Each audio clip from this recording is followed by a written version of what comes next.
नमस्कार दोस्तों, कहानियों की दुनिया में आपका स्वागत है। यहाँ आपको रोज़ नई-नई कहानियाँ सुनने को मिलेंगी।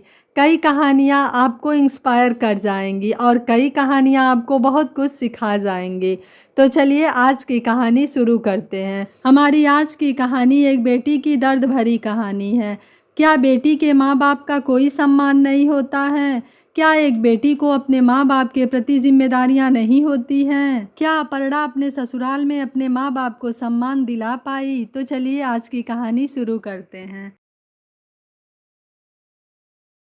अपर्णा के परिवार में उसके माता पिता, दो बहनें और एक भाई था। तीनों बच्चों को पढ़ाने लिखाने में अपर्णा के माता पिता ने कोई कमी नहीं छोड़ी और अब 28 साल की हो चुकी थी। फाइनल कर लिया। अपर्णा अपने भाई बहनों में सबसे बड़ी थी। अपर्णा के पिता दिवाकर जी को अपर्णा के शादी की चिंता हो रही थी। दिवाकर जी ने अपने किसी रिश्तेदार से अपर्णा के रिश्ते की बात चलाई तो उन्होंने अपने एक दोस्त के बेटे सुधीर का नाम सुझाया। सुधीर बहुत अच्छा लड़का था। उसके परिवार में लक्ष्मी जी की भी कृपा बनी हुई थी। सुधीर और उसका परिवार अपर्णा को देखने के लिए आए तो अपर्णा उन्हें पसंद आई। चट मंगनी पट ब्याह के अंतर्गत शादी बहुत धूमधाम से हो गई। दोनों की शादी के बाद के शुरुआती साल बहुत अच्छे गुजरे। अच्छी नौकरी थी सुधीर की, बड़ा घर और पैसे रुपए की कोई दिक्कत नहीं थी। अपर्णा को भी कभी नौकरी करने की ज़रूरत महसूस नहीं हुई। सुधीर के माता पिता किसी दूसरे शहर में रहते थे और वहीं नौकरी करते थे और साल में उनका एक बार आना जाना रहता था।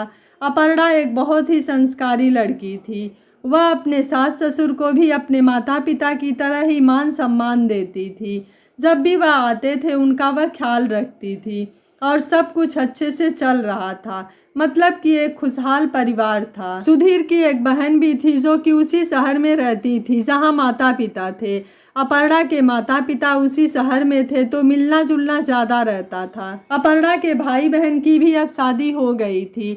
उसके भाई की नौकरी विदेश में लग गई थी और वह अमेरिका में जाकर बस गया था और बहन भी मद्रास में थी। सभी शादीशुदा और खुश थे, अपनी अपनी ज़िंदगी में मस्त थे।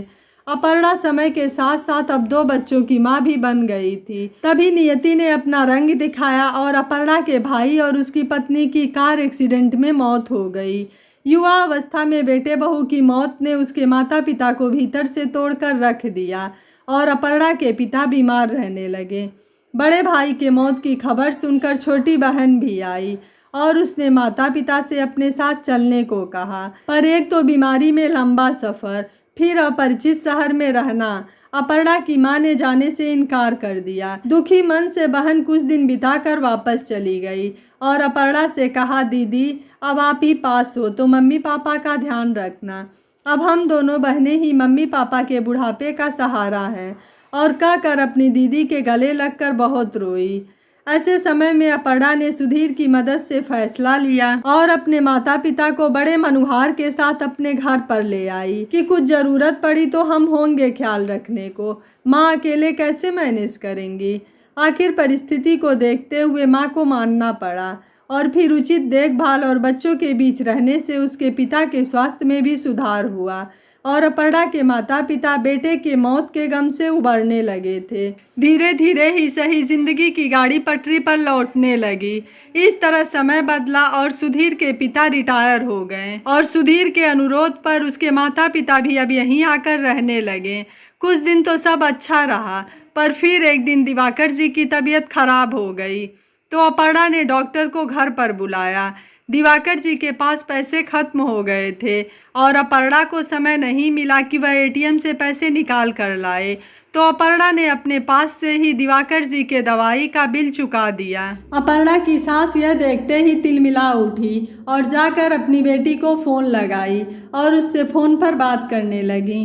बेटी ने हाल चाल पूछा तो बोली, सब ठीक ही है, बस घर धर्मशाला बना हुआ है। बहू के माँ बाप को तो जैसे शर्म ही नहीं है, उनकी तो ऐसी ऐस है। एक तो बेटी के घर रह रहे हैं, ऊपर से दामाद के पैसों पर ऐश कर रहे हैं। अपर्णा के कानों में भी कुछ बातें पड़ी लेकिन उसने ध्यान नहीं दिया। फिर तो यह रोज की बात हो गई। कुछ ना कुछ टीका टिप्पणी शुरू हो गई कि लड़की के घर में कौन सालों तक रुकता है। जब तक तबीयत नहीं ठीक थी तब तक तो ठीक था, पर अब अपने घर लौट जाना चाहिए। धीरे धीरे घर का माहौल बिगड़ने लगा, क्योंकि अपर्णा अपने माता पिता को अब वापस नहीं भेजना चाहती थी। पर सास ससुर का बढ़ता दबाव कि अब तुमको हमारी देखभाल करनी चाहिए, न कि अपने माता पिता की। और कुछ नहीं तो तुम्हारी एक बहन और भी है, वह भी ले जाए तुम्हारे माता पिता को, कुछ दिन रखे। सिर्फ तुम्हारे माता पिता तुम्हारी ही जिम्मेदारी नहीं है। इन सब बातों से टेंशन रहने लगी घर पर, और अपर्णा और सुधीर दोनों को कोई हल नहीं सूझ रहा था कि एक तरफ अपर्णा के माता पिता हैं जिन्हें वो स्वयं भी वापस नहीं भेजना चाहती, और छोटी बहन के पास वो लोग नहीं जाना चाहते थे। सुधीर भी अपने माँ बाप को बहुत समझाता था कि देखो मम्मी, बेटियाँ और बेटे बराबर होते हैं, और कभी भी अपर्णा ने आप लोगों के मान सम्मान में कोई कमी रखी है। लेकिन सुधीर के माता पिता तो जैसे कुछ सुनना ही नहीं चाहते थे। उन्होंने बस एक ही रट लगा रखी थी कि समाज क्या कहेगा, रीति रिवाज भी कुछ होते हैं, और साथ में किसी भी तरह से कुछ भी समझने को तैयार नहीं थे। सुधीर भी अब रोज रोज की किचकिच से बहुत परेशान हो गया था। इसी बीच छुट्टियों में सुधीर की बहन के आने पर जब उसे और उसके पति को पता चला इन सब बातों का, तो उन्होंने भी अपने माता पिता का ही पक्ष लिया कि भाभी, तुमको अपने पेरेंट्स को वापस भेजना चाहिए। लड़कियां कहीं माता पिता की जिम्मेदारी उठाती हैं? ये तो लड़कों का काम होता है, और अगर उठाना ही है तो आप दोनों बहनें मिल बांट कर उठाइए। आप ही के हिस्से में माता पिता क्यों? ये सब सुनकर अपर्णा से रहा नहीं गया, और फिर उसने बरसों से दबाया हुआ वो सब कुछ कह दिया जो उसे शायद बहुत पहले कह देना चाहिए था। क्यों दीदी, हम क्यों नहीं रख सकते मेरे माता पिता को यहाँ अपने साथ?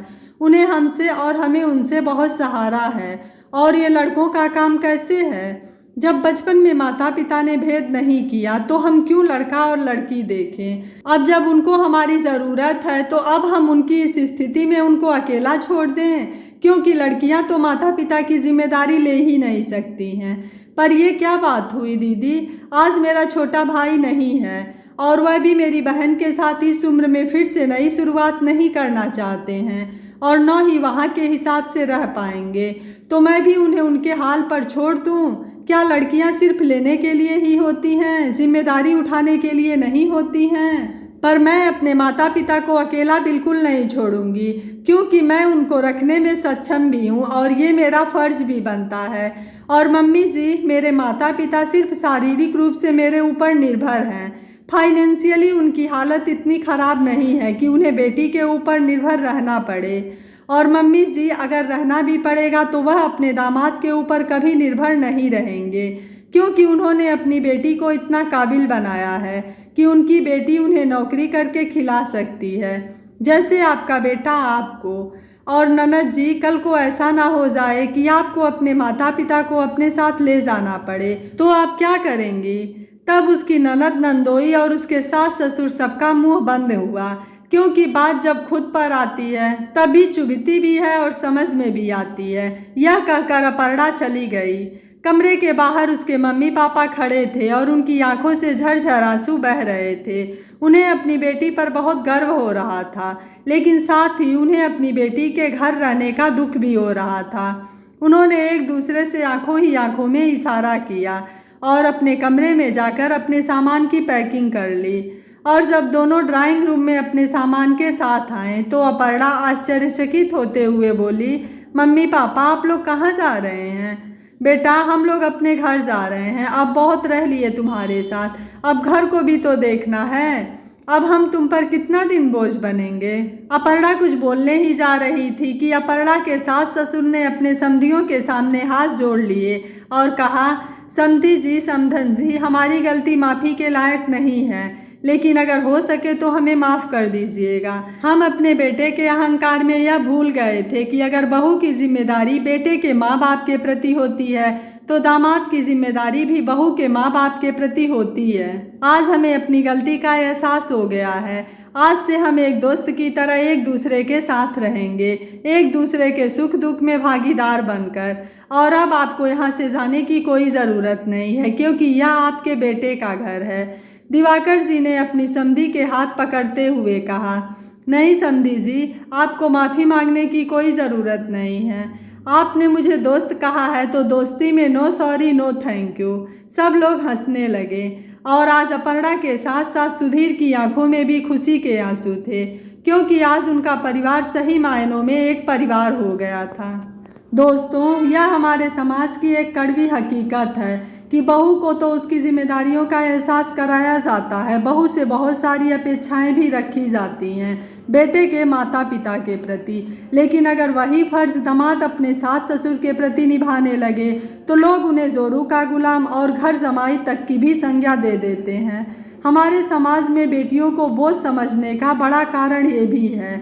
जब माँ बाप बच्चे पैदा करते हैं तो वह यह नहीं देखते हैं कि बेटी है या बेटा है, दोनों को समान रूप से पढ़ाते हैं लिखाते हैं। तो समाज बेटी और बेटों में भेदभाव क्यों करता है?